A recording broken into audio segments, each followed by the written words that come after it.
జగన్మోహన్ రెడ్డి గారు why not 175 అని చెప్పి ఆయన ప్రతి మీటింగ్ లోను ప్రతి ఇంటర్వ్యూలోను చెప్పడంతో ఈయన వైఎస్ఆర్సీపీ గెలుస్తుందని దాదాపు 30 కోట్ల రూపాయల వరకు బెట్టింగ్ కు పాల్పడి ఏపీ అసెంబ్లీ ఎన్నికల్లో వైసీపీ గెలుస్తుందని రెంటపాళ్ళ ఉప సర్పంచ్ నాగమల్లేశ్వరరావు బెట్టింగ్ వేశారు. అందుకు భిన్నంగా టీడీపీ జనసేన బీజేపీ కూటమి భారీ మెజారిటీతో సీట్లు గెలుచుకుంది.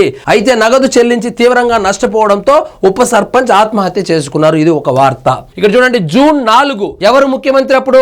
జగన్మోహన్ రెడ్డి గారు. జూన్ 5 ఎవరు ముఖ్యమంత్రి? ఆపద్ధర్మ ముఖ్యమంత్రి జగన్మోహన్ రెడ్డి గారు. ఆయన హాస్పిటల్లో చేర్పిస్తే ఎప్పుడు చనిపోయారు? 2024 జూన్ 9 నాగమల్లేశ్వరరావు మరణించారు. సో ఆయన బెట్టింగ్ కి పాల్పడింది జగన్మోహన్ రెడ్డి గారు ముఖ్యమంత్రిగా ఉన్నప్పుడే.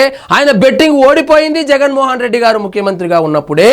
ఆయన ఆత్మహత్య చేసుకునింది జగన్మోహన్ రెడ్డి గారు ముఖ్యమంత్రిగా ఉన్నప్పుడే. మధ్యలో రెడ్ బుక్ యాడ్ నుంచి వచ్చింది, మధ్యలో పోలీసుల ఒత్తిడి యాడ్ నుంచి వచ్చింది.